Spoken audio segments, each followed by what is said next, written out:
It all started on a quiet suburban street, the kind of place where the lawns were neatly trimmed, the driveways spotless, and every house looked nearly identical under the watchful eye of the Homeowners Association. On paper, the HOA promised order and beauty, but in reality, it meant strict rules, constant surveillance, and neighbors who never quite felt like neighbors. At the center of it all was the HOA president, a woman everyone in the community referred too often behind her back as a Karen.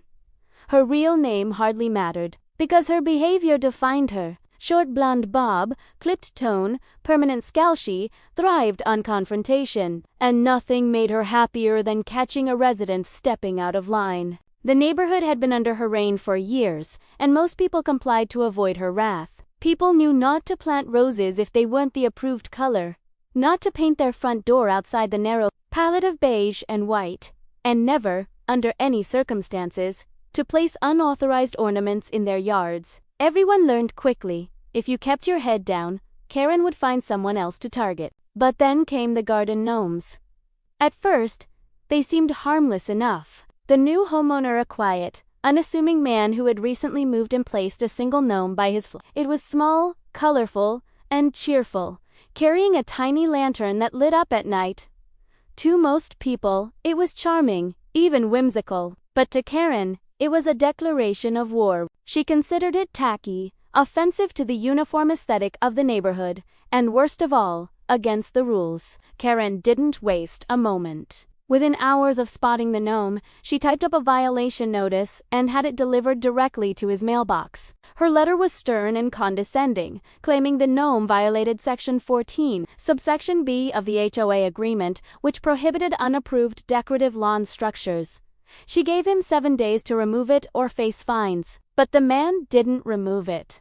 Instead, he added another gnome, then another. By the end of the week, his front yard was home to a family of 6 gnomes each, one posed differently, with bright hats and mischievous grins. To the rest of the neighborhood, it was hilarious. To Karen, it was blasphemy. Karen's anger grew each day as she passed the yard. She could practically hear the gnomes mocking her authority. She doubled the fines, plastered warnings on his door, and even threatened legal action. But the man ignored her, continuing to expand his gnome collection until it became the talk of the entire street. Neighbors began walking their dogs past his yard just to see the newest additions. Some even cheered him on in hushed tones, secretly thrilled to see someone standing up to the HOA president who had terrorized them for years. Karen, however, was determined to crush the rebellion. She called emergency HOA meetings, demanding that the board take action. But even within the board, cracks began to show. Some members thought the gnomes were harmless. Others whispered that maybe Karen was taking things too far. But Karen didn't care. To her, this was about power, and power had to be absolute. Her strategy escalated. She filed official notices threatening eviction if the gnomes weren't removed, something almost unheard of over a yard ornament. She claimed the decorations lowered property values and disrupted the community's visual harmony. She drove by the house multiple times a day, snapping pictures for evidence. She even tried to rally neighbors to complain, but many were too intimidated or too entertained to side with her. The more she pushed, the more the gnome army grew. Soon there were gnomes fishing by a tiny pond, gnomes lounging on miniature chairs, gnomes reading books, and even a gnome dressed like a firefighter. The once pristine yard became a whimsical wonderland, and people loved it. Except, of course, Karen.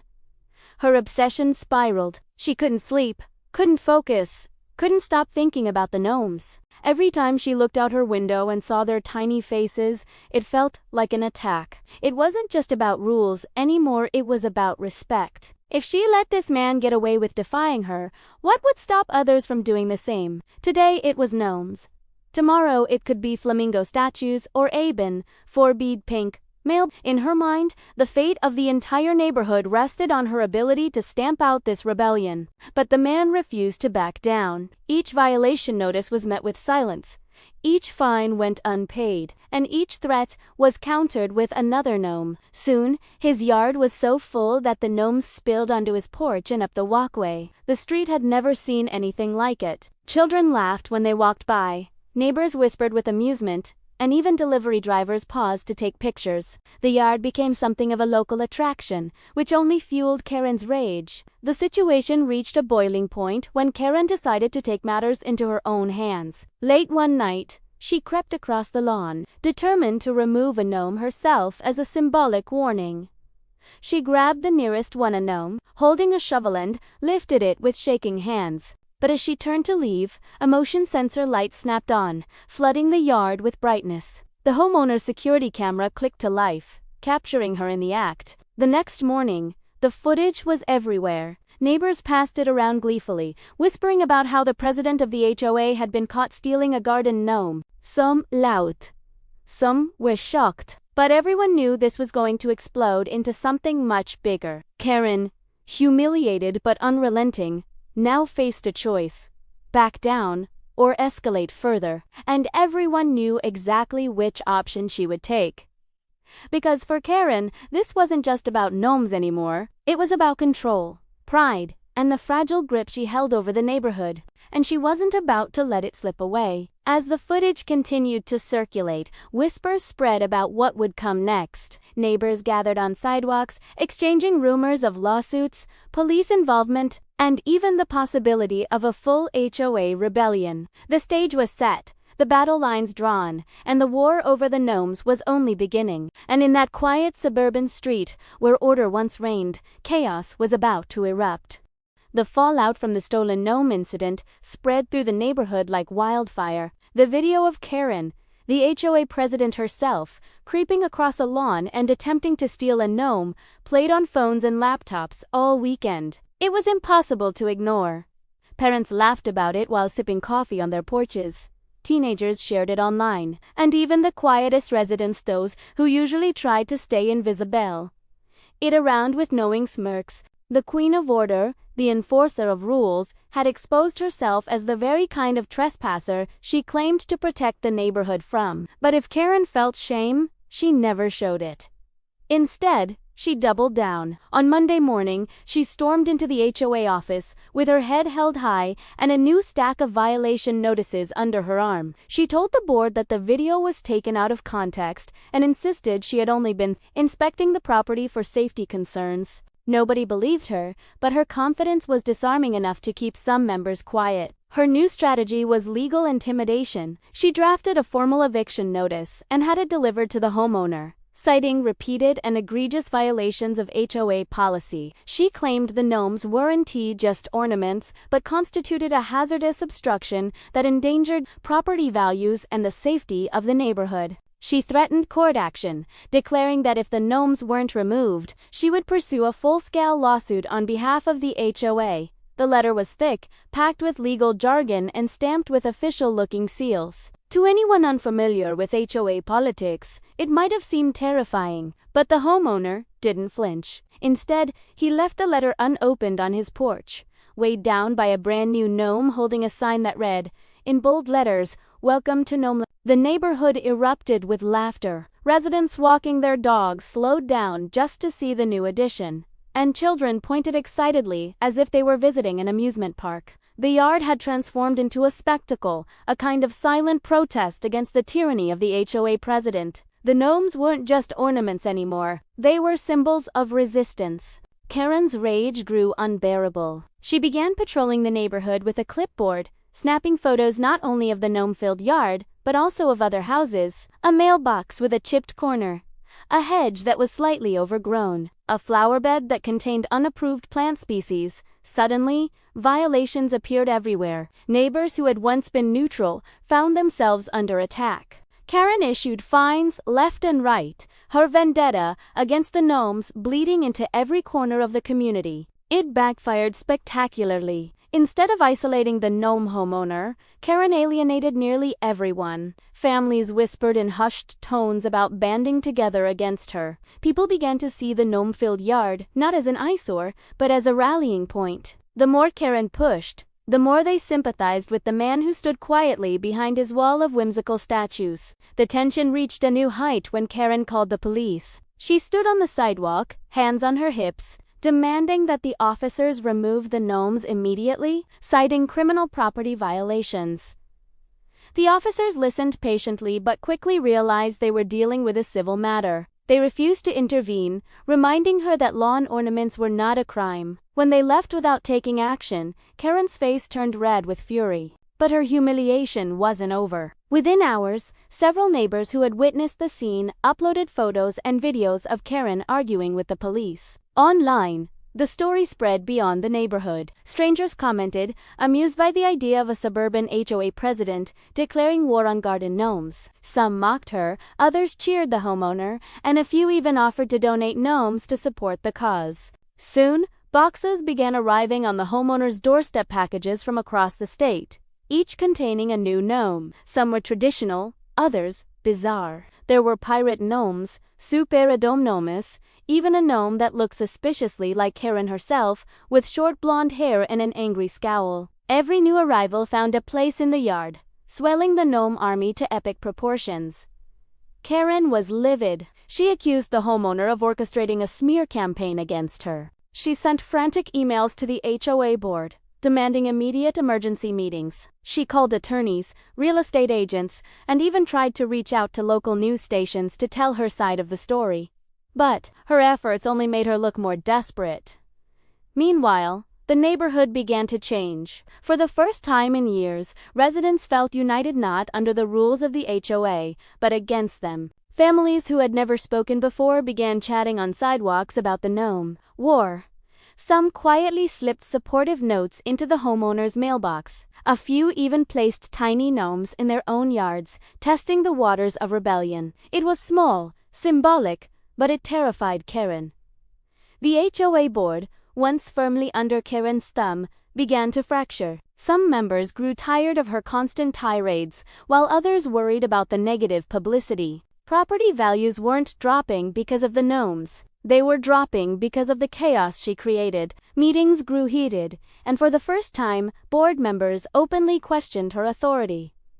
But Karen refused to back down. She convinced herself that if she lost this battle, her entire reign would collapse. She drafted even harsher penalties, threatened liens against homes, and announced that any resident who displayed even a single gnome would face consequences. It was no longer just about one man's yard, it was about crushing dissent entirely. And yet, the harder she tried to enforce control, the less control she had. Neighbors stopped answering her emails. Families laughed when they saw her drive by in her SUV, glaring at their houses. Even the board members, once her loyal allies, began ignoring her calls. Her iron grip on the community was slipping, and the gnomes were at the center of it all. The breaking point came during a Saturday morning HOA meeting. Karen, red-faced and trembling, slammed photos of the gnome-filled yard onto the table and demanded immediate eviction. But this time, the board didn't nod along. Instead, one member cleared his throat and suggested that maybe,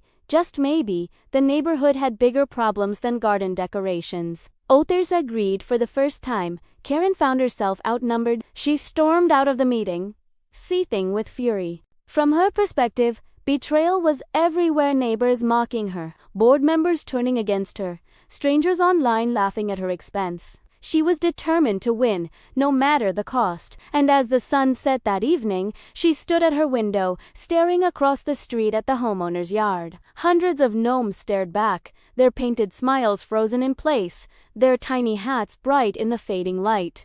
To everyone else, they were harmless. But to her, they were an army, a rebellion, a direct challenge to everything she had built.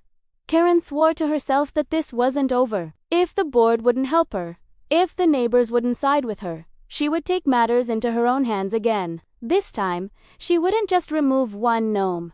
She would destroy them all. And with that thought, she began to plan her next move. Karen's obsession with the gnomes had reached a fever pitch. The video of her arguing with police still circulated among neighbors, and the board's refusal to back her had left her feeling humiliated. But humiliation only hardened her resolve. In her mind, the gnomes weren't just ornaments anymore, they were a cancer, spreading through the neighborhood and eroding the discipline she had worked so hard to enforce. She told herself that if she didn't act, the community would collapse into chaos. And so, under the cover of night, she set her plan into motion. It started with sabotage. Karen waited until midnight, slipping out of her house in dark clothing, clutching a trash bag and a pair of gardening gloves. The street was quiet, every house lit only by the faint glow of porch lights and the occasional flicker of a TV screen. She crept across the lawn, her heart pounding, and began her mission. One by one, she scooped up gnomes, stuffing them into her bag. The ceramic clinked against itself, sharp and dangerous in the silence. She worked quickly, eyes dotting between the windows of nearby homes. She imagined the satisfaction of waking up the next morning to a bare yard, her problem solved. But what she hadn't counted on was the cameras. The homeowner had installed more after her first attempt, and this time multiple angles captured every thinker and creeping across the lawn, yanking gnomes from the ground, stuffing them into her bag like a thief in the night. Motion lights flashed on again, and this time neighbors stirred. A curtain shifted across the street.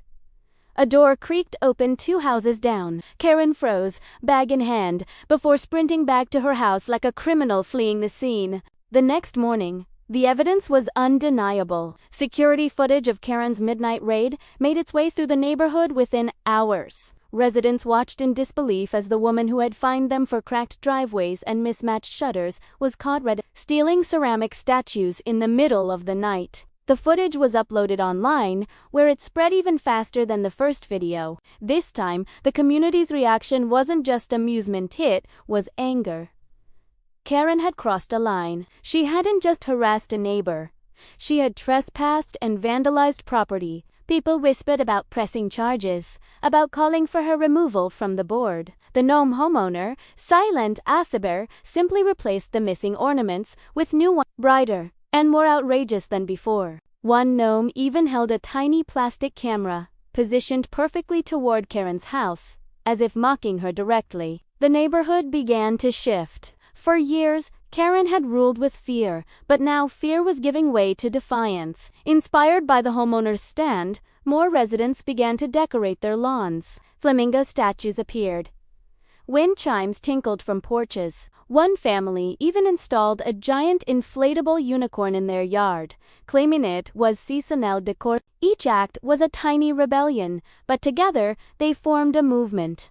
Karen was furious. She stormed through the neighborhood, clipboard in hand, jotting down violations with trembling rage. She issued fines for every ornament, every decoration, every blade of grass that dared to grow too high. But her threats rang hollow. People ignored her letters, tossed her fines in the trash, and openly laughed when she passed. The more she pushed, the less control she had. Inside HOA meetings, the tension boiled over. Board members openly questioned her authority, some calling her actions embarrassing and a liability. Karen snapped back, accusing them of cowardice, insisting that the neighborhood was spiraling into anarchy. But her voice, once commanding, now sounded shrill. Fewer and fewer people supported her, and she knew it. Still, she refused to surrender. Instead, she escalated again. One night, she took the stolen gnomes from her garage and smashed them into pieces, scattering the shards into a dumpster behind a strip mall. To her, it was symbolic, an act of power, a reminder that she could destroy anything that stood against her. But it only deepened her spiral. When neighbors asked about the missing gnomes, the homeowner revealed the footage of her theft. The story was clear. She hadn't just enforced rules, she had broken them. By now, the community was openly turning against her. Small gatherings formed in driveways and backyards, groups of residents talking about how to remove Karen as HOA president. They shared stories of her petty fines, her invasions of privacy, her years of intimidation. For the first time, people began to realize that they didn't have to put up with her. Karen sensed it. She could feel the shift every time she walked down the street. The way conversations hushed when she approached, the way neighbors avoided her gaze. But instead of softening, she hardened. She began to see herself as a lone warrior, the last defender of order in a world descending into chaos. And that belief drove her to darker thoughts. Her obsession grew until it consumed her every waking moment. She stopped attending social events, stopped answering friendly calls, stopped doing anything except planning her next move. At night, She sat at her kitchen table surrounded by stacks of HOA paperwork, scrawling notes about restoring order and taking back control. She wasn't just fighting a man with garden gnomes anymore, she was fighting an entire community, and in her mind, losing wasn't an option. But the harder she fought, the more isolated she became. Even her closest allies on the board began to distance themselves. She was no longer a respected president. She was a liability, and the whispers grew louder. Recall, resignation, replacement. The climax of her obsession came one stormy night, when she marched into the yard armed not with a bag but with a hammer. Rain poured down as she raised the tool above her head, striking down on the nearest gnome. Ceramic shattered across the wet grass, shards glinting in the flashes of lightning. She smashed another, then another, fueled by rage and desperation. But she wasn't alone. Across the street, several neighbors had been watching from their windows. Within minutes, lights flicked on up and down the block. People stepped onto their porches, umbrellas in hand. As Karen stood in the rain, armor riceade surrounded by shattered pieces of the gnome army. The scene was surreal, almost theatrical. The HOA president, drenched and wild, destroying ornaments in front of the very people she claimed to represent. Phones recorded everything. Neighbors captured every swing of the hammer, every fragment of ceramic scattering into the storm. There was no excuse this time, no taken out of context.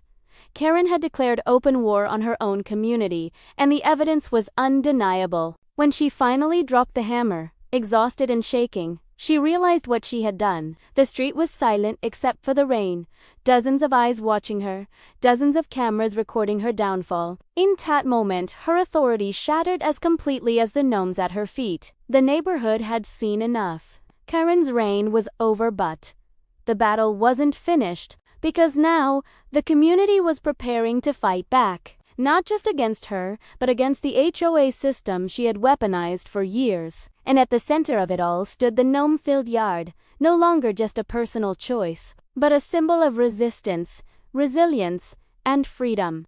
The storm that exposed Karen's breakdown left more than shattered gnomes scattered across a rain-soaked lawn. It left her presidency in ruins. By dawn, the footage of her wielding a hammer like a vigilante had already spread throughout the neighborhood and beyond. Neighbors replayed the scene again and again, their disbelief slowly transforming into outrage. For years they had lived under her rules, paying fines and biting their tongues to avoid confrontation. But now, the mask was gone. Karen wasn't a guardian of order. She was a tyrant unraveling in public. That morning, the community felt different. Normally, the quiet street would have been filled with the sound of sprinklers and the occasional passing car. Instead, people gathered in small clusters, whispering about what they had witnessed the night before. The shattered remains of the gnome army were still visible in the grass. A battlefield of broken ceramic, each piece a reminder of Karen's obsession. Children pointed at the wreckage. Parents shook their heads, and more than one resident muttered that something had to change. By noon, the whispers had turned into action. A group of neighbors organized an emergency meeting, this time not under Karen's authority, but in direct defiance of it. They met in a neighbor's garage, folding chairs set up in neat rows, the air buzzing with anticipation. Dozens showed up, more than had ever attended one of Karen's official HOA gatherings. For the first time, people spoke freely. They shared stories of Karen's harassment, fines for having garden hoses visible, threats over Christmas decorations, warnings about leaving garbage cans out too long. The list was endless, and as each story was told, heads nodded in agreement. The gnome homeowner, though quiet as always, became the symbol at the center of their anger. He didn't need to speak, his yard had already said enough. What Karen had tried to destroy had united them instead, and in that garage, the residents of the neighborhood made a decision. Karen would not continue as HOA president. Word spread quickly, petitions circulated, signatures gathered, and within days, nearly every household had signed in favor of a recall. Karen's once loyal board members, seeing the overwhelming shift, resigned rather than defend her. For the first time in years, the balance of power tipped away from her iron grip. But Karen didn't surrender. She claimed the footage was doctored, that the neighborhood was being manipulated by outsiders, lang, angry emails filled with capital letters and exclamation points, insisting she was the victim of a smear campaign. She even threatened lawsuits against anyone who dared to speak against her. But her threats rang hollow. The more she ranted, the less anyone listened. Meanwhile, the gnome yard transformed again. Neighbors banded together to restore it, bringing donations of new gnomes to replace the ones Karen had destroyed. Families arrived with boxers, kids carried colorful statues, and slowly the yard came back to life, bigger and brighter than before. The broken pieces of the old gnomes weren't thrown away. Instead, they were collected into a mosaic near the mailbox, a permanent reminder of what the neighborhood had endured. The display grew into something more than a collection of ornaments. It became a monument of defiance. Soon, the street was filled with laughter and chatter, something it hadn't heard in years. Parents strolled with their children, pointing out the newest gnome additions. Teenagers snapped photos to share online. Even strangers from outside the neighborhood began to visit, curious to see the infamous gnome yard that had sparked a suburban revolution. What began as one man's quiet rebellion had blossomed into a community-wide movement. Karen, however, saw none of it as progress. From her window, she watched with seething resentment as her neighbors gathered on lawns, smiling and talking like old friends. She had once commanded their fear, and now they ignored her entirely. She filed complaints, called for unauthorized assemblies to be disbanded, even attempted to fine entire households for disrupting community peace. Every attempt failed. People tossed her notices in the trash, laughing as they compared her latest threats. Her isolation deepened. Where once she had been the center of HOA authority, now she was avoided like a storm cloud. At the grocery store, neighbors turned their carts the other way. At community events, she sat alone, her presence unwelcome. She told herself they were ungrateful, blind to the chaos she was preventing. But in reality, she was the chaos. The decisive blow came when the recall petition reached the county offices. With overwhelming signatures and video evidence of her misconduct, the legal machinery turned swiftly. Karen was officially removed as HOA president. Her reign was over, not with applause, but with the quiet relief of a neighborhood finally free from her grip. The news spread like wildfire, and the celebration was immediate. Neighbors organized a block party, not out of spite, but out of joy. Tables were set up along the street, food was shared, and laughter filled the air. For the first time in years, the community felt like a community. Children ran freely between yards. Adults mingled without the shadow of fines looming over them, and music played late into the night. At the center of it all stood the gnome yard, now lit with strings of lights and filled with hundreds of statues, a beacon of resilience.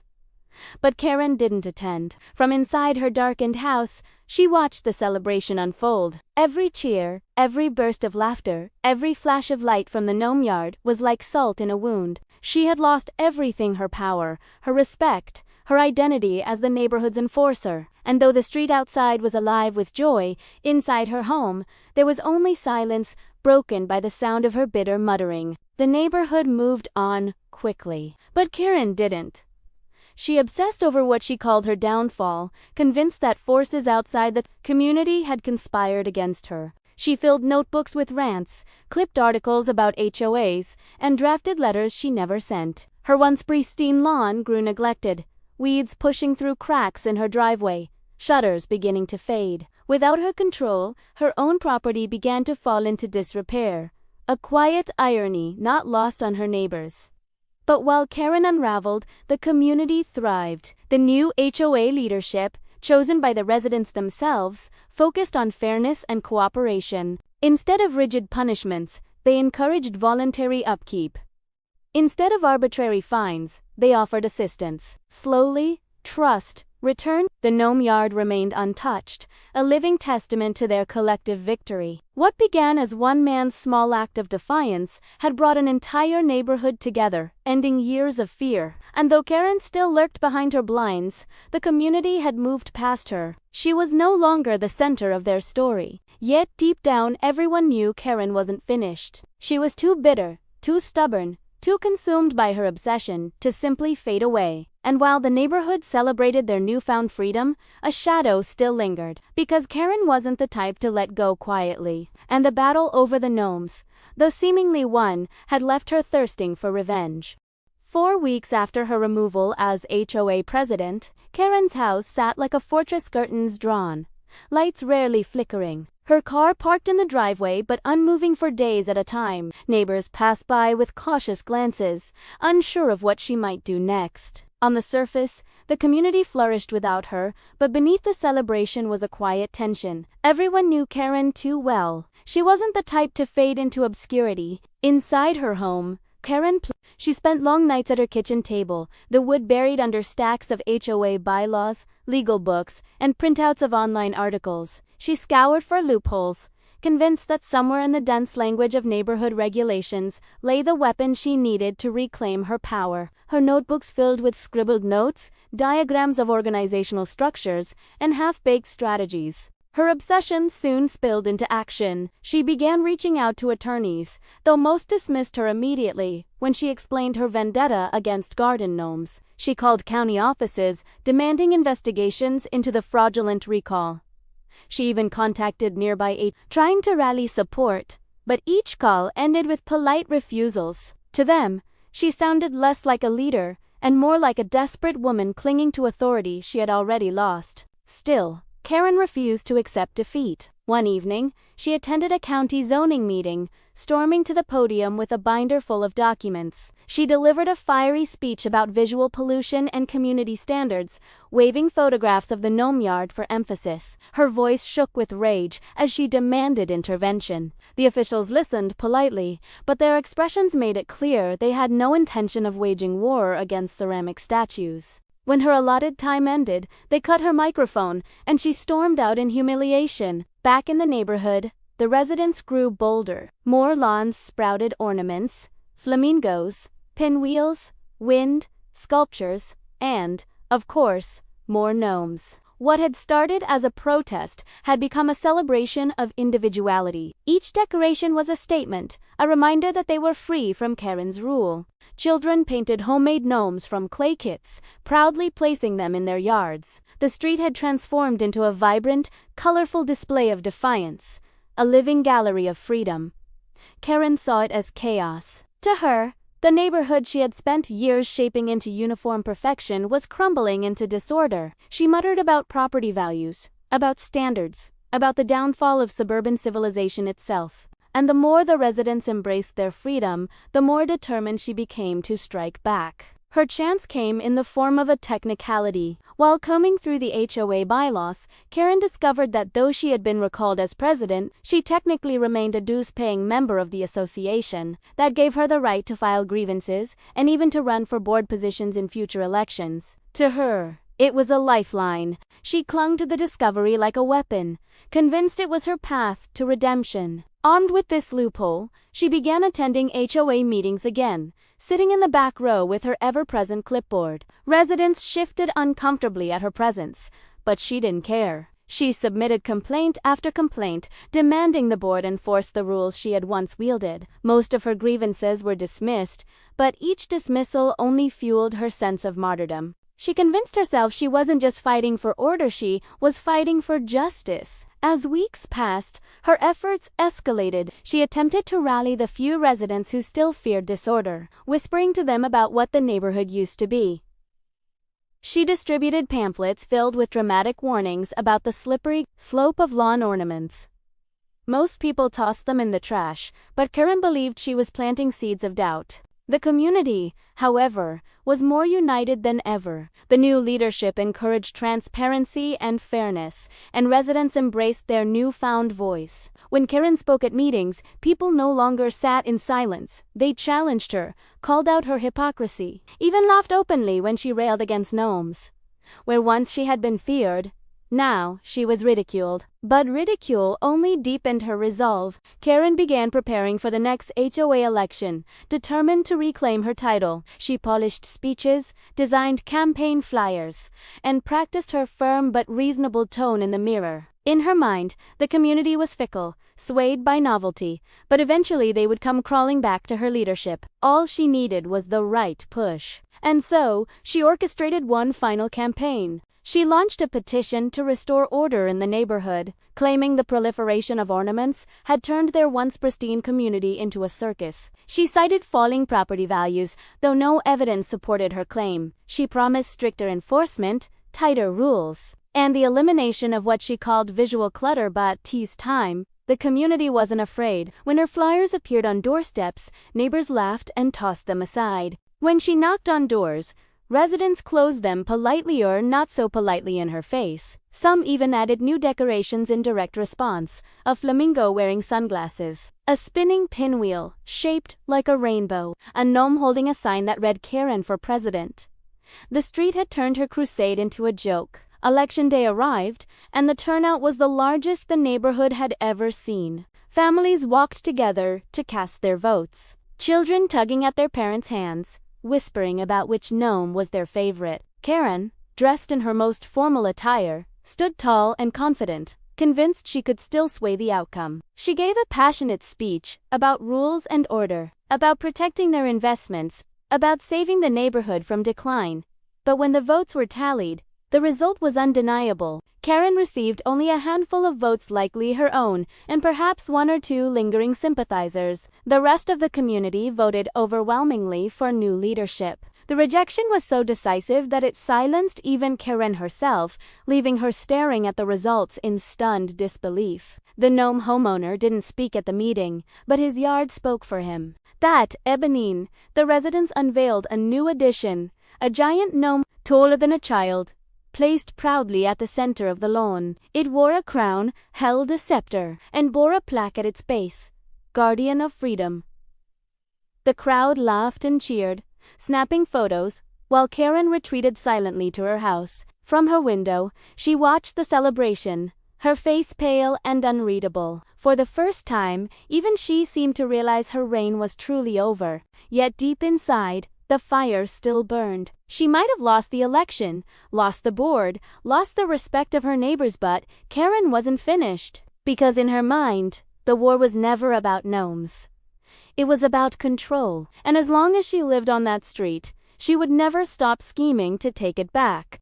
In the weeks after the crushing election defeat, Karen's presence in the neighborhood grew smaller, yet heavier at the same time. She was no longer seen at community gatherings, no longer heard shouting at meetings, no longer marching down sidewalks with her clipboard. But everyone felt her watching. Curtains twitched when people walked past her house. A car door would slam at odd hours of the night. Sometimes, in the stillness of early morning, neighbors swore they saw her pacing the edge of her lawn, muttering to herself. Her obsession had not ended, it had only gone underground. She filed endless complaints with the county, the city, even the state. Each one was dismissed in turn. She attempted lawsuits, but no lawyer would touch her case. Even when she tried to represent herself in small claims court, judges barely contained their disbelief when she spoke of the threat posed by an infestation of lawn gnomes. Every rejection chipped away at her, but she clung to the belief that somewhere, somehow, she could still regain control. Meanwhile, the neighborhood moved on. The once fearful atmosphere had given way to a spirit of celebration. Residents painted fences in cheerful colors. Children rode bikes down the street without worrying about citations, and yards bloomed with flowers, ornaments, and creativity. Where Karen had once enforced silence and conformity, there was now laughter and community. The gnome yard itself became something more than a rebellion, became a symbol. Visitors came from nearby neighborhoods to see the collection, which had grown to include not just gnomes, but miniature castles, whimsical mushrooms, and even custom pieces carved by local artists. The crowned guardian of freedom stood proudly at the center, a reminder of the struggle they had endured and overcome. People took family photos there, turning it into a landmark. What Karen had tried so desperately to destroy had instead made the neighborhood famous. This only deepened her bitterness. From behind her curtains, she watched strangers snapping pictures in front of the gnomes, watched her neighbors laughing together at cookouts, watched joy replace the fear she once commanded. In her mind, it wasn't just a defeat, it was humiliation. She began lashing out in smaller, pettier ways. A neighbor would find their trash can tipped over. Another would notice their mailbox dented, lawn decorations went missing, only to be discovered later smashed in the park dumpster. Everyone suspected Karen, but without proof, no one confronted her directly. The board, however, had grown tired of her antics. After documenting months of suspicious behavior, they filed for a restraining order, forbidding Karen from harassing or intimidating residents. When the court approved it, the blow struck deep. She could no longer attend meetings, no longer bombard her neighbors with complaints, no longer insert herself into the governance of the community she once ruled. At first, she ignored the order, convinced it was but when police arrived at her door after she was caught spray painting a neighbor's fence, the reality became undeniable. Standing in her driveway, wrists bound in handcuffs, she shouted that it was all a conspiracy, that the neighborhood had fallen into anarchy. The officers remained unmoved, leading her into the back of their car as her neighbors watched in silence. For the first time, the mighty Karen had been held accountable. After that night, things changed. Karen sold her house quietly, listing it far below its value. Within weeks, a young family moved in, repainting the once closed shutters, planting fresh flowers, and adding their own cheerful gnome to the collection. Where Karen's home had loomed like a fortress of resentment, it now blended seamlessly into the bright, welcoming rhythm of the street. As for Karen, no one ever saw her again in the neighborhood. Some said she moved to another HOA, eager to rebuild her little empire elsewhere. Others whispered she lived in an apartment now, far away from lawns and rules and but, regardless of where she went, her shadow no longer darkened their community. In her absence, the neighborhood flourished. Annual festivals were organized around the gnome yard, with kids painting their own statues and adults competing for the most creative lawn display. A mural was painted at the community center, bright colors, laughing families, and, of course, a towering gnome with a crown. The once divided residents had become a true community, bound not by fear of enforcement, but by shared laughter and resilience. The man whose gnomes had started it all often sat on his porch, quietly sipping coffee as he watched families pose by the statues. He never gloated, never rubbed his victory in Karen's face. He didn't need to. The gnomes spoke louder than words ever could. Karen had tried to erase them, tried to impose her rigid vision of perfection. Instead, they had become a legacy. They were more than ornaments now, they were symbols of freedom, of resistance, of unity. They told the story of how a neighborhood stood up against tyranny, how ordinary people reclaimed their right to simply enjoy their homes. And so the street thrived, no longer defined by fear of a single woman's wrath, but by the joy of living freely. The legend of Karen became little more than a cautionary tale told to newcomers, a reminder of what happens when control goes too far, and how even the smallest of figures a simple garden gnome can stand as guardians of something much greater. The community never forgot those years under Karen's reign, but they also never forgot the victory that came after and the unity it built. And every evening, as the sun dipped low and the last rays of light caught the bright red hats of the gnomes, the neighborhood seemed to glow with quiet triumph. Karen had tried to evict a man over his garden gnomes, but in the end, it wasn't the gnomes who were removed. It was air.